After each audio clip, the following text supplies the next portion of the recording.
Hello, അപ്പൊ നിങ്ങൾക്കറിയോ ഇവരൊക്കെ എന്തേ നോക്കിക്കണേന്ന്? നമ്മുടെ അർച്ചനക്കുട്ടി ഋതുമതിയായിട്ടാ.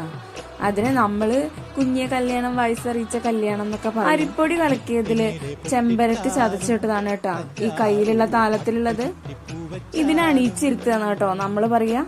കുളിയൊക്കെ കഴിഞ്ഞിട്ട് സ്വർണ്ണം എന്തെങ്കിലുമൊക്കെ മേലിട്ട് കൊടുത്തിട്ട് നമ്മൾ ഇവിടെ കൊടുന്ന് ഇരുത്തുട്ടോ. ഇനിയുള്ള 7 ദിവസം ഇവളുടെ തട്ടകം ഇതാണ്. അച്ഛന്റെ പെങ്ങളാണ് കേട്ടാ കുളിപ്പിക്കുക, അതായത് അവളുടെ അമ്മായി. തറവാട്ടിലെ പെൺകുട്ടികൾ വളരെ കുറവാണ് കേട്ടോ.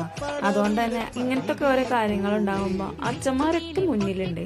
കസവ് മുണ്ടില് വാൽക്കണ്ണാടിയും സിന്ദൂരും കൺമഷിയും കണ്ണാടിയും ഒക്കെ നിരത്തി വെക്കൂട്ടോ. പിന്നെ കുടത്തില് ഒരു പൂക്കുലയും കുത്തി നിർത്തി വെക്കൂട്ടോ.